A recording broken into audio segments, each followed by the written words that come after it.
चलें जी। अच्छा 5.4 पे आ जाएं। अब आपने ये, अब मैं इसकी बात कर रहा हूँ इंडिविजुअल कैम की। बड़ा सेक्शन तो समझ आ गया ना आपको, लार्जर सेक्शन से समझ आ गया। अब इंडिविजुअल कैम कैसे लेके चलना है, तो क्या कहते हैं, डिस्क्रिप्शन ऑफ ईच की और ईच इंपॉर्टेंट चीज़ है, ठीक है। KAM section shall number 1 include a reference to the related disclosure. Reference, सबसे पहले क्या आएगा, रेफरेंस। रेफरेंस क्या होता है?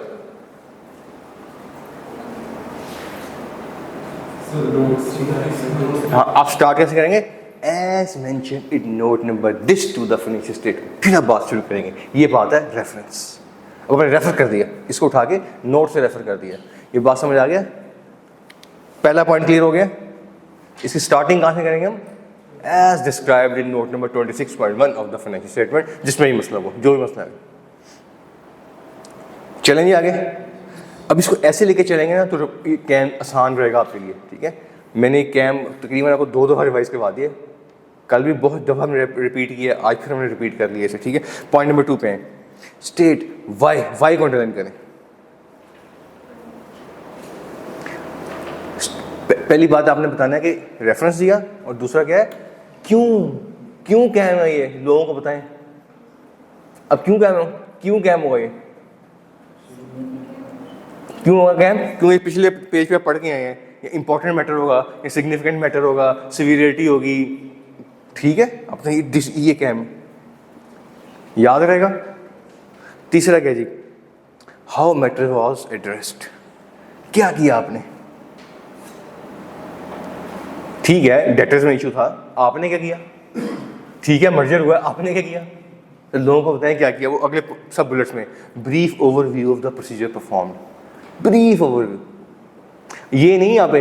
अब जो प्रोसीजर आपने परफॉर्म की, टेस्ट ऑफ कंट्रोल भी किए हैं, टेस्ट ऑफ डिटेल भी किए हैं, अब आप यहाँ पे उठा के ऑडिट प्लान छापने पूरा ब्रीफ ओवरव्यू, एक डेढ़ लाइन होता है कि डेटा का मतलब था, हमने इसके लिए ये किया, ये किया, फिर ये किया, एक डेढ़ लाइन में, ठीक है। ये नहीं कि ओपनिंग बैलेंस चेक किया, क्लोजिंग बैलेंस चेक किया, रिप्रेजेंटेशन ली, ये किया, वो तो हम सब 20% पूरे लिखने की जरूरत नहीं है, ठीक है। ब्रीफ ओवरव्यू, फिर क्या आउटकम निकला सेकंड पॉइंट में, इंडिकेशन ऑफ द,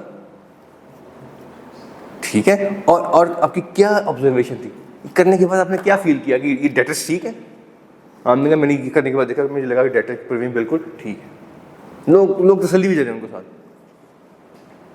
तो क्या पढ़ा जी, सबसे पहले reference, as mention in note number this to the financial statement, ठीक है, कि जहाँ पे ये जो भी मसला है। अगली बात है लोगों की क्यों कैम है, तो it is very important, it is very material, it is very severe, it has very complexities, ये बता के फिर साथ ही आपने कि ब्रीफ ओवरव्यू की आपने किया क्या, तो क्या ब्रीफ पर से परफॉर्म किए, क्या आउटकम निकला, और आप उससे क्या सेटिस्फाइड, ठीक है। अगर पूरी ऑडिट रिपोर्ट में किसी जगह पे यूनिफॉर्मिटी से आप हटते हैं ना, तो एक सेक्शन ये है, यार हर बंदा अपनी मर्जी से लिख देता है। आपकी ड्राफ्टिंग है ना, कोई इसको टेबुलर फॉर्म में लिख देता है, कोई इसको पैराग्राफ के फॉर्म में लिख रहा है, कोई इसको किसी ने कोई उसको वो क्या कहते हैं उसमें बार सी शक्ल में लिख रहा है, ठीक है, कोई वर्टिकल लिख रहा है। इसमें आपकी तरतीब थोड़ी चेंज होती है। अब उठा के देख लें 2 रिपोर्ट्स, आपको बिल्कुल पैरेलल मिलेंगी सिवाय कैम सेक्शन के, सिवाय या फिर बेसिस फॉर ओपिनियन सेक्शन के, क्योंकि हर बंदे ने ओपिनियन का मसला, नियाग्रा में उसका स्टॉक का मसला हो, स्टार केमिकल में डेटर्स पे आप रिपोर्ट क्वालिफाई कर रहे हो, तो उसमें आपकी वर्डिंग चेंज हो, सिनेरियो चेंज हो गया ना, लेकिन ओपिनियन पैराग्राफ सेम ही होगा। ओपिनियन पैराग्राफ में अगर नियाग्रा मिल के ऑडिटर ने रिपोर्ट क्वालिफाई की, क्या लिखा, in our opinion except for, पढ़ा है ना हमने। अच्छा, अगर स्टार केमिकल ऑडिटर क्वालिफाई कर रहा है वो भी ये लिखेगा, कोई जापान का ऑडिटर क्वालिफाई कर रहा है वो भी लिखेगा, in our opinion except for. Opinion paragraph की यूनिफॉर्मिटी चेंज किसकी हुई है, बेसिस फॉर ओपिनियन पैराग्राफ, जिसमें हर एक की बेस मुख्तलिफ हो सकती है, सिनेरियो डिफरेंट हो सकता है, ठीक है। तो बेसिस ऑफ ओपिनियन में लैंग्वेज चेंज नजर आएगी, या फिर इसमें कैम सेक्शन कर लेंगे। 5.4 संभाल लेंगे कि इंडिविजुअल कैम कैसे लिखना है। मैं फिर रिपीट कर रहा हूँ, बोर्ड पे आ जाए। कैम की हेडिंग, कैम की, फिर ब्रीफ इंट्रोडक्शन कैम का क्या है, फिर वो कैम नहीं है तो बताएं कोई कैम नहीं है, स्वाय क्वालिफिकेशन के, सिवाय मॉडिफिकेशंस के, सिवाय बेसिस फॉर ओपिनियन पैराग्राफ के, ठीक है। कोई कैम है तो बताएं कि in our opinion following KAM है। अब इंडिविजुअल कैम पे आ जाए, सबसे पहले आपने क्या करना है, रेफरेंस देना है, बताना है लोगों को क्यों कैम है, और ब्रीफ आपने देना है, क्या कहते हैं, explanation of the procedure perform, कि आप थोड़ा सा ब्रीफ से बताए क्या प्रोसीजर परफॉर्म किए, मोटे मोटे क्या उनका आउटकम निकला, और आखिरी बात क्या कहता है, क्या आपने ऑब्जर्व किया, क्या आपकी ऑब्जर्वेशन थी,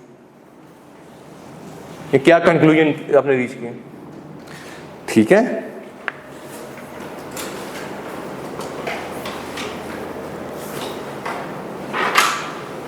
समझ गए जी, यहां पे आपका स्टैंडर्ड खत्म हो गया।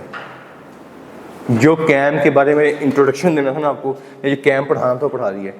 अगर आगे आगे जो है ना वो क्या कहता है, interaction of KAM with other elements of the audit report, other elements के साथ इंटरेक्शन कर रहा है। टेक्निकली यहाँ पे स्टैंडर्ड आपका कैम क्या होता है पढ़ लिया आपने, कोई कन्फ्यूजन। अब मैंने इस कैम को पकड़ के बाकी स्टैंडर्ड से इंटरकनेक्ट कर रहा हूँ, मैं काफ़ी बातें कर चुका हूँ, ठीक है। जैसे फॉर एग्जांपल मैंने क्या कहा था कि अगर कोई आपकी ऑडिटर रिपोर्ट मॉडिफाई करता है, मॉडिफिकेशन कौन सी, दो तरह की, क्वालिफिकेशन या एडवर्स, तो वो इन इट्स नेचर क्या है, कैम। इनको आपने कहाँ लिखना, कहाँ पे है, opinion, basis of opinion section में, वो वहीं पे कैम बन जाएंगे, ठीक है। कैम में रिपीट करने की जरूरत नहीं है। आप अपने कैम में क्या लिखेंगे, except for the matter discussed in basis for qualified opinion section of our report there is no cam to communicate। अगर कोई कैम नहीं है, अगर कोई है तो आप बताएं, आप लिखेंगे except for those matter discussed in basis for adverse opinion या basis for qualified opinion section of our report there are following 3 cams other cams to report। वो भी है कैम, ये भी 3 कैम है रिपोर्ट करने के लिए, ठीक है। लेकिन मैंने एक क्वालिफिकेशन छुड़वा दी आपसे, एक मॉडिफिकेशन, वो थी तो 701 कहता है कि मेरी और डिस्क्लेमर ऑफ ओपिनियन की नहीं बनती आपस में, हम एक रिपोर्ट में इकट्ठे नहीं हो सकते। याद रहेगा, जैसे 2 बहनें एक शौहर के पास नहीं आ सकती हैं, एक रिपोर्ट में कैम और नहीं इकट्ठे हो सकते, मना कर दी स्टैंडर्ड ने, ठीक है। जैसे फॉर एग्जाम्पल नेक्स्ट पेज में है,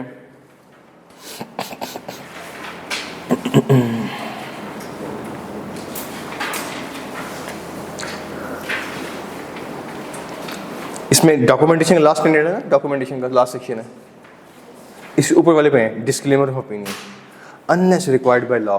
अगर किसी मुल्क में लॉ ने कह दिया है फिर तो मजबूरी है, लॉ ने कह दिया, तो स्टैंडर्ड से हमेशा उसकी प्रेसिडेंस ज्यादा है। अदरवाइज क्या होगा, when the auditor disclaims an opinion, ठीक है, the auditor's report shall not include CAM। अगर आपने डिस्क्लेमर दे दिया, CAM नहीं आएगा वहाँ पे, याद रहेगा। इसकी मैंने आपको अभी हस्कोल की कल बात कर रहे थे, हस्कोल की डिस्क्लेमर हम पढ़ेंगे जाके, ठीक है। तो अब देखेंगे वहाँ पे CAM नहीं। मैं अपनी एक ऑडिट रिपोर्ट दिखाऊंगा इंशाल्लाह। आज से 705 स्टार्ट कर रहे हैं, तो होपफुली कल या कल नहीं तो परसों इंशाल्लाह मैं आपको अपनी रिपोर्ट लेके आऊँगा। एक प्राइवेट लिमिटेड कंपनी है और उसमें भी कैम नहीं है। क्यों नहीं है? उसमें रिक्वायरमेंट ही नहीं है, प्राइवेट लिमिटेड कंपनी है ना, ठीक है। इसे बड़ी इंपॉर्टेंट बातें हैं, कैम क्यों नहीं है, ये शुगल वगल नहीं, ठीक है। बड़े कैटेगोरी लेके चलना है हमें। एक लेसन मिल गया ना कि डिस्क्लेमर और कैम इकट्ठे नहीं होंगे जी। सर पेपर में क्वेश्चन आया है इसमें, कंपनी लिखी हुई है, सिंपली नहीं लिखी होगी, कोई ऐसा क्वेश्चन मुझे बताएं। मैंने आपको बताया ऑडिट प्रैक्टिकल चीज़ है, वो आपको कंपनी छोड़ें, वो आपको पता कैसे क्वेश्चन, हर क्वेश्चन अब 10 रहेंगे, 10 से 10 क्या होंगे कि you are auditing for example Niagara Mills Limited. अब आपने देखा लिमिटेड है, इसका मतलब ये प्राइवेट तो कम से कम नहीं है। आगे बात हुई which is a listed company, आपको बताएगा। अगली बात क्या करेगा, विच डील्स इन फलानी प्रोडक्ट्स, इट हैज ऑफिसेज इन इतने रीजन्स। सिनेरियो देगा ना आपको, वो आपको प्रैक्टिकल प्रैक्टिकल बिठाएगा, आप आंखें बंद करने लगे, मैं ऑफिस में बैठा हूँ जाके। फिर अगली बात, आपको मैंने कहा था अगली क्या बताएगा, आपकी औकात क्या है। You are audit manager in this of the फलानी company, you are audit manager of for example Yakub and company chartered accountants, which is the auditor of this company Niagara mills.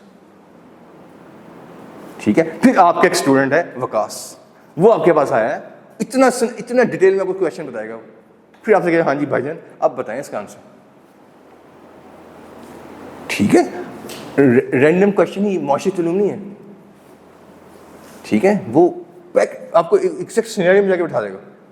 मैंने जिन टीचर से पढ़ी है ना, वो मुझे कहते थे आंखें बंद करके अज्यूम किया मैं उस ऑफिस में बैठा हूँ ताकि तो प्रैक्टिकल लगे, और प्रैक्टिकल ऐसे होता है। ओपन बुक कर दिया ना ऑडिट को उन्होंने फाइनल में, शायद ऑडिट का बुक फाइनल में शायद ओपन पेपर है। अच्छा, मेरे जो टीचर्स हैं उन्होंने जब पढ़ा कहते मेरी दफ़ा ओपन बुक नहीं था, लेकिन जब मैंने पेपर दिया आखिरी पेपर जब मैंने दिया ना ऑडिट का, ऑडिट में 4-5 दफ़ा पेपर दिए थे, आखिरी पेपर दिया मैंने, वो ओपन बुक था। तो मुझे कहते उस्मान किया तो ठीक है उन्होंने यार, हम प्रैक्टिस में क्या करते हैं, प्रैक्टिकली आप बैठे होते हैं ऑफिस में, क्लाइंट आता है वहाँ से चीज़ आप क्या करते हैं, आप पीछे मुड़ते हैं, रैक से अपनी बुक निकालते हैं, यही करते हैं ना, इसी की तो तैयारी करवा रहे हैं आपको। ठीक ही है उसमें बिल्कुल, तो इतना प्रैक्टिकल सब्जेक्ट है ये। ठीक है, वो रैंडम कभी भी नहीं पूछेगा आपसे।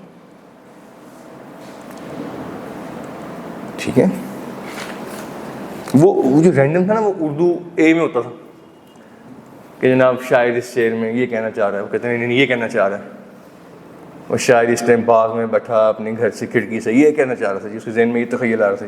वो ऑडिटिंग में नहीं है, वो ऑडिटिंग केमिस्ट्री है यार,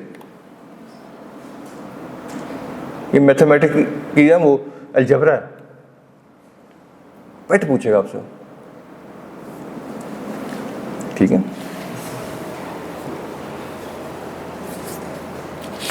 अच्छा इसमें से ना इस पोर्शन में पिछले पेज पे आ जाएं, मैंने काफ़ी चीज़ें ना आपको करवा दी हैं, ये रेपिटेशन है।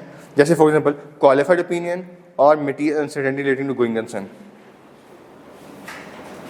ठीक हो गया, इसको पढ़ें पैराग्राफ, लास्ट पैराग्राफ 227 में, जल्दी से क्विकली करना जरा जी, आखिरी पैराग्राफ। क्वालिफाइड ओपिनियन और material uncertainty relating to going concern.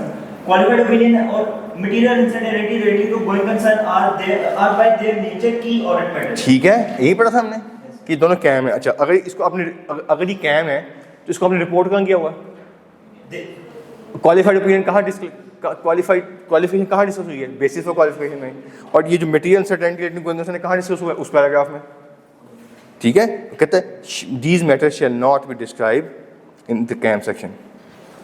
वहाँ पे डिस्क्राइब हमने पढ़ा हुआ था ना पहले, ये रेपिटेशन है। रादर वो क्या करेगा, पढ़े आगे report on these matter in accordance with application, वो उन स्टैंडर्ड्स के मुताबिक।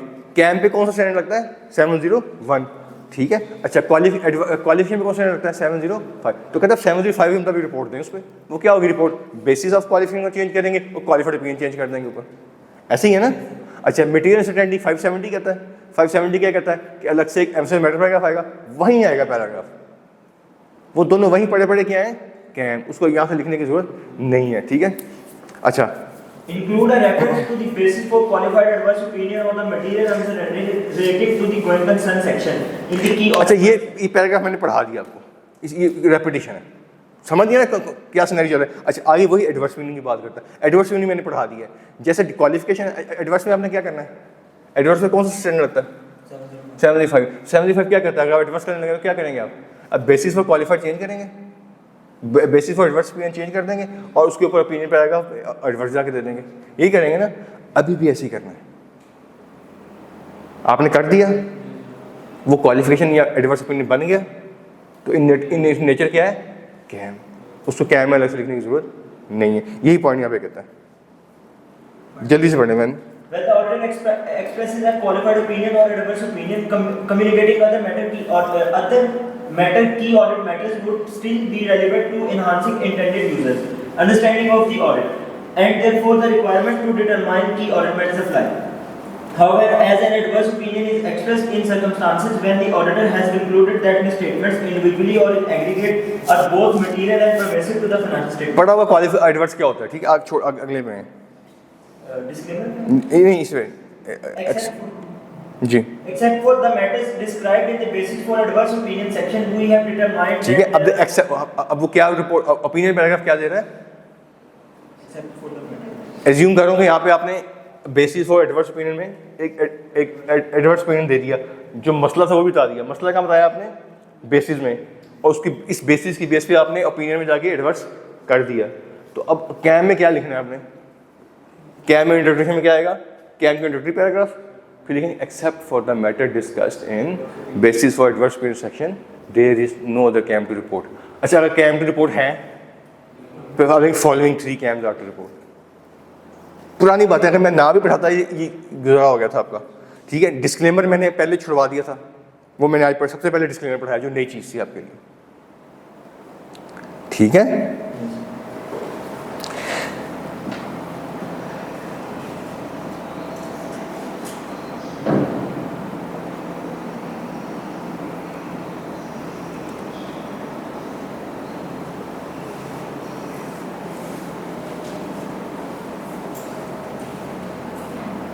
अच्छा, आखिर में ना एक अंडरलाइन में बात की, इसको समझ लेना जरा, इसको याद रखना है आपने।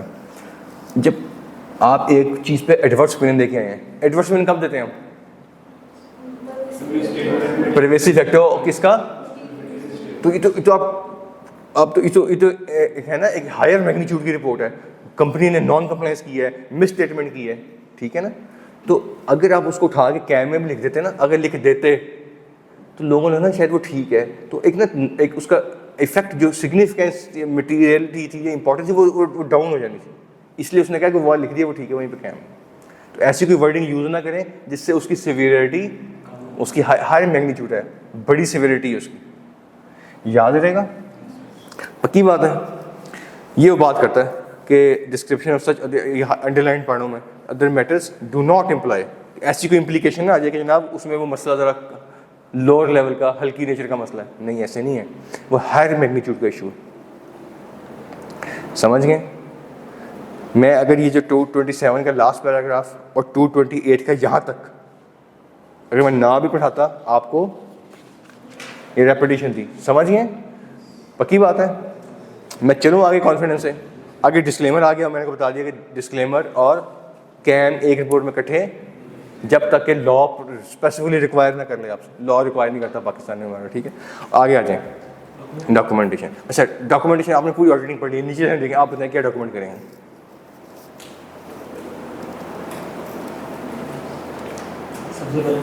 कम्युनिकेट कब कम्युनिकेट किया होगा हमने। सबसे पहले तो आप देखेंगे कि कम्युनिकेशन में 2 चार गवर्नेंस क्या किया था आपने, वो लेटर आपके पास डॉक्यूमेंट होना चाहिए कि क्या क्या पॉइंट आपने कम्युनिकेट किए थे, ठीक है।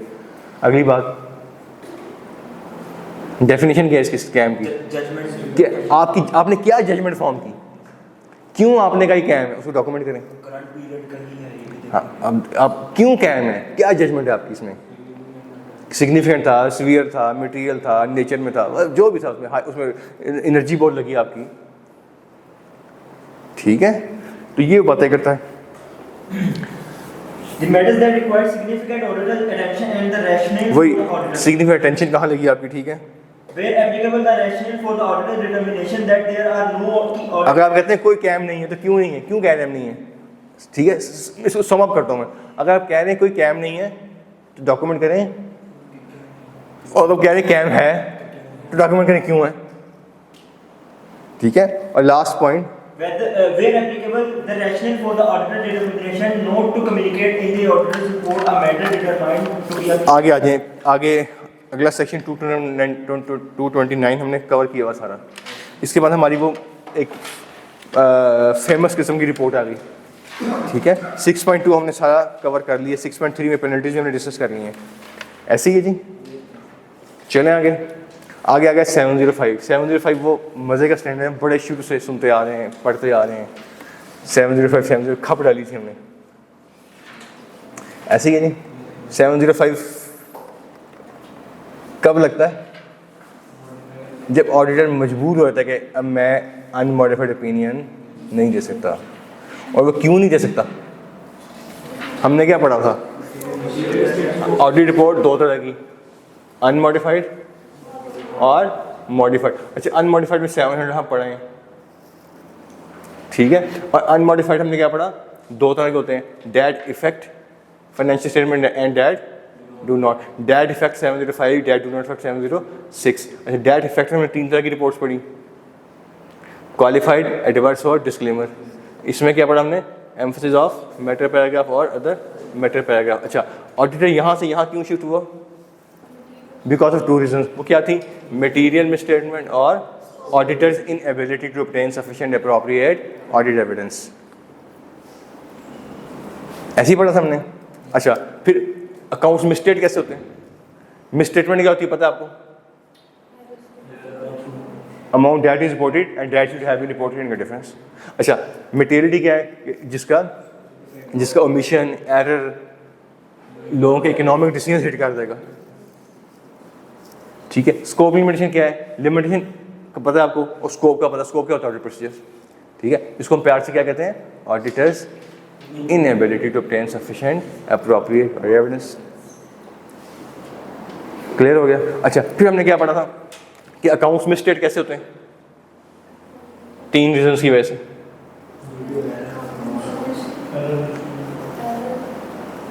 बताएं हो गया, कैसे हुआ एरर, कैसे हुआ, यस, मिस एप्लीकेशन ऑफ। आप लोगों ने पेपर देना है, मैंने याद रखा कि नहीं, ठीक है, किसने कहा ये, इनको शाबाश देते हैं। Miss application of accounting policy, apply sorry, सबसे पहले था wrong selection of accounting policy. आपने पॉलिसी गलत सेलेक्ट कर ली, ऐप इनिशियल पॉलिसी गलत है आपकी।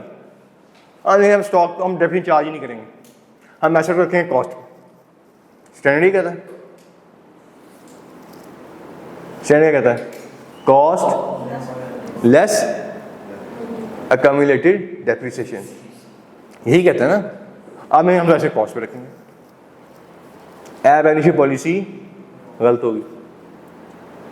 अच्छा, फिर आपने कहा ठीक है, हम अपने ऐसे रखेंगे accumulated depreciation, cost less accumulated depreciation. Standard कहता है लेस अक्यूमुलेटेड इम्पेयरमेंट लॉसेस। अब इम्पेयरमेंट नहीं में चेक करनी, IAS 36 नॉन कंप्लायंस। अब पॉलिसी का सिलेक्ट कर रहे हैं ना, आपने कहा मैं स्टॉक रखूँगा अपने हायर ऑफ कॉस्ट एनआरवी पे, इन्वेस्टमेंट्स की हैं, IAS 39 एप्लीकेबल है। वो कहते हैं फेयर वैल्यू रखो, नहीं मैं तो कॉस्ट पे रखूँगा, मैं डेफिनेटली नहीं चार्ज करना, मुझे अच्छा ही लगता।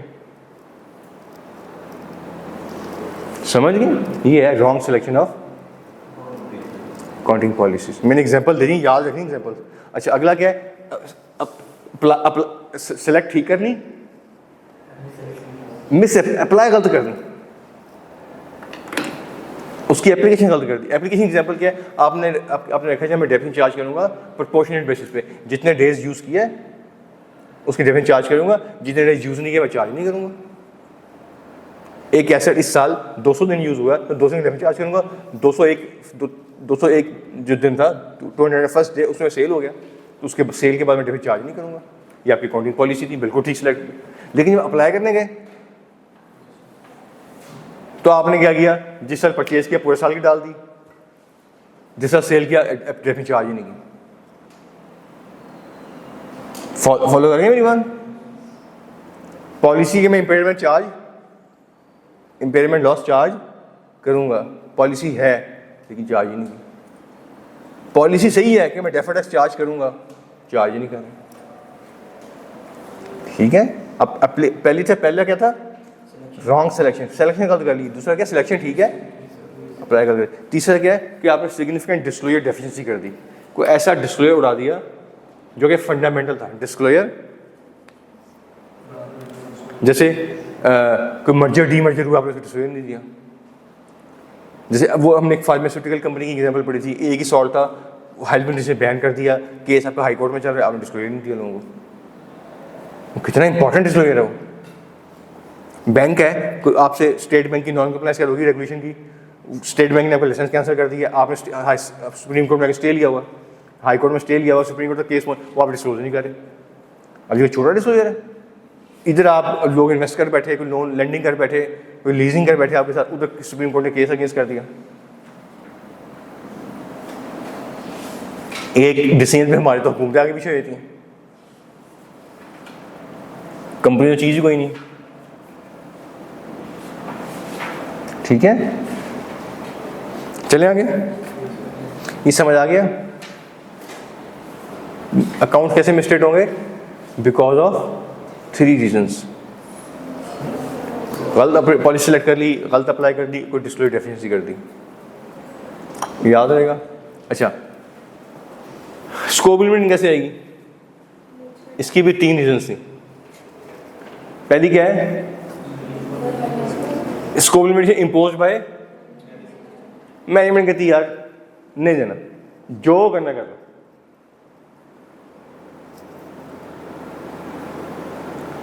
फैसलाबाद की जो पोटना पोटला नहीं देना। ठीक है, चलें आगे, पक्की बात है। अच्छा, दूसरा impose by circumstances beyond control. ऐसे सर्कमस्टांसेस हो गए कंट्रोल में नहीं, वॉर हो गई है, फायर हो गई है, जल गया है, फ्लड आ गया, बह गया है, चोरी हो गया, कॉन्फिस्केट हो गया, FIA वाले आगे उठा के ले गए।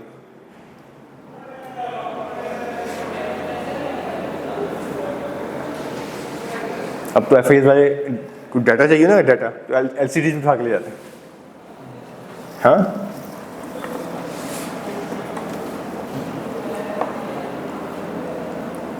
पहला क्या इम्पोज बाय, दूसरा क्या impose by beyond control, control में नहीं है। अभी कहाँ पे वो चल रहा है मसला, बन्नू में है, कहाँ पे इशू चल रहा है, वहाँ पे ब्रांच है, कहीं जाए स्टॉक आउट करके जरा जाए। मैं कैसे जाऊँ, कर्फ्यू लगा हुआ है।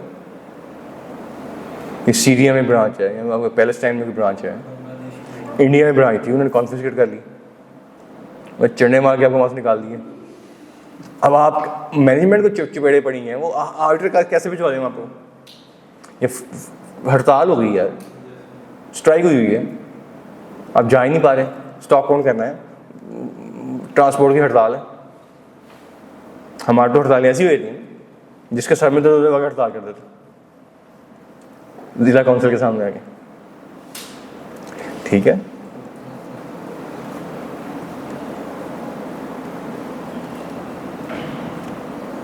चले आगे। और लास्ट क्या था? Nature and timing of the appointment of the auditor. ठीक है, याद रहेंगी। अच्छा, अगर आप स्टैंडर्ड पे आए ना, तो वो स्टैंडर्ड ना शुरू करता है कि पुरानी बातें शुरू करते हैं, 700 आप तब देते हैं जब सब कुछ क्लियर होता है। ठीक है, मैं वो सारी बातें छोड़ रहा हूँ, हम इससे बहुत आगे निकल आएंगे। हम आते हैं 7.1 पे। ठीक है, वो पहले 3 पैराग्राफ है ना, वो बेचारा रोता है कि यार मैं मजबूर हो गया, मैं अनमॉडिफाइड ओपिनियन नहीं दे सकता। क्यों नहीं दे सकता? कोई ना कोई रीजन मिस होगी। तो फिर 705 एप्लीकेबल हो जाएगा। ठीक हो गया। अच्छा, 7.1 पे when auditor modify the order, कब क्या तकलीफ होगी उसको, क्या कीड़ा होगा उसको तंग करेगा ऑडिटर को आगे कि आपने अनमॉडिफाइड रिपोर्ट। तो जो कीड़े हैं उसने लिखे हैं 7.1 में, क्या कहता है? 705 स्टेट्स ऑडिटर शेल। मैं नहीं कि दिल करा तो कर देना, क्लाइंट खूबसूरत लगे तो छोड़ देना, ना लगे तो मॉडिफाई कर देना। ठीक है, वो अपने बरादरी का बंदा तो छोड़ देना। नहीं नहीं नहीं, ऑडिटर शेल। नंबर 1, पहला point, when auditor concludes that based on the audited evidence the financial statement as a whole are not free from material misstatement। पहली बात misstatement। और दूसरी में कहता है auditor is unable to obtain sufficient appropriate audited evidence। उसका evidence मिला नहीं है या मिला है तो गलत है। ठीक हो गया। अच्छा, फिर 7.2 में nature of the misstatement. Misstatement कैसे अकाउंट्स मिसस्टेट होंगे? मिसस्टेटमेंट का पता ना आपको, मटेरियलिटी का होती है, मिसस्टेटमेंट का दोनों चीज़ें पता है आपको। अच्छा, इसके सेकंड पैराग्राफ में 3 बातें करता है कि material misstatement may arise in relation to following. 3 तरह से मिसस्टेटमेंट आ सकती है।